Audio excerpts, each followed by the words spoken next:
So how do you move a mountain? I mean, literally. It sounds completely impossible, right? Well, today we're going to dive into the incredible, true story of how the world came together to do just that and save an ancient masterpiece from being lost forever. Okay, so picture this. It's the 1960s, a time of huge progress, right? We're building these amazing engineering marvels. But here's the catch. One of those marvels, a massive new dam, was on a collision course with a 3,000-year-old treasure. It set the stage for one of the greatest rescue missions in history. And that brings us to the big question, the impossible question facing everyone involved. The treasure they had to save, well, it wasn't some statue you could just, pick up and carry away. No, this thing was carved out of a mountain. So, how on earth do you move that? Well, the enemy in this story wasn't a person or an army. It was something way more relentless. It was water. This was a flat-out race against a rising tide, with this priceless piece of human history sitting right in its path. And the scale of this threat, it was just immense. Egypt was building the Aswan High Dam, a totally vital project for the country. But it was also going to create Lake Nasser, which would become the largest man-made lake on the planet. And guess what was sitting right in the flood zone? The magnificent temples of Abu Simbel. The clock was absolutely ticking. So what was this treasure anyway? What was so important that the whole world was scrambling to save it? Well, we're not just talking about a building here. This was a monument carved, get this, directly from the living rock. It was a testament to the power and the incredible vision of an ancient civilization. Okay, to really get Abu Simbel, you've got to understand this one key idea. A rock-cut temple isn't built block by block the way we think of buildings. Instead, the ancient builders would carve into a cliff face. They'd hollow out these enormous rooms and leave behind huge pillars of the original stone to hold everything up. It's like subtractive architecture. And Abu Simbel, it's the ultimate example of this. Just incredible. And the guy behind all this, the visionary? None other than the famous pharaoh Ramesses II. He commissioned not one, but two of these incredible temples. You had the Great Temple, which was basically a giant monument to himself, to his power and his godlike status. And then there was a smaller, beautiful temple of Hathor, which was a tribute to his favorite queen, Nefertari. And the sheer scale of this place, it's just staggering. It can really be summed up in one number, 72 feet. What's 72 feet? Well, that's how tall each of the four colossal statues are that guard the entrance. We're talking about the height of a 7-story building. The whole front of the temple acts like a giant gateway, what they call a pylon, and it was absolutely designed to make your jaw drop.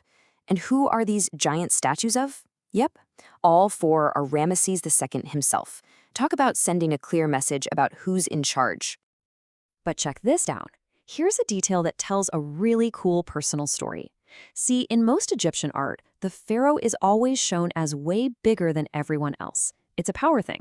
But at Nefertari's temple, Ramesses had her statues carved to be the exact same height as his. This was an incredibly rare, super public way of saying just how important she was to him. So as if being carved straight out of a mountain wasn't already impressive enough, the Great Temple was hiding a secret, a really big one. It was a secret that connected it directly to the heavens, a 3,000-year-old marvel of astronomical engineering. And look, this wasn't some happy accident. It wasn't a coincidence. The ancient builders had this incredibly deep understanding of the sun's path across the sky, and they used that knowledge to engineer a moment of, pure magic. And the precision they used, it's absolutely breathtaking, even by our standards today. Here's how it works. Twice a year, on February 22nd and October 22nd, something amazing happens. The very first rays of the morning sun slice right through the darkness, and they travel over 200 feet deep into the temple's inner sanctuary. They light up 3 of the 4 statues in there, the sun gods Amun-Ra and Ra-Horakhti, and of course, Ramesses himself. But the 4th statue, the one of Ptah, a god of the underworld, it's always, and I mean intentionally, left in complete darkness. So you've got all this at stake. Right? The colossal art, the personal history, this incredible celestial clock, and the rising water. The world was faced with that impossible question all over again. But this time, they had an answer. It was an audacious, almost crazy plan to save this wonder of the world. Now, this was not a job any single country could pull off. No way. It required a massive global effort. In fact, the source material calls it a massive international engineering project, and that's exactly what it was. It was led by Egypt and Sudan, along with UNESCO, and it really did unite the world around this one common goal. The plan itself was, simple on paper, but just mind-boggling to actually pull off. The why? Simple. Save the temples from the rising floodwaters. The how? Well, they would have to meticulously cut the entire mountain face and the temples inside into huge blocks.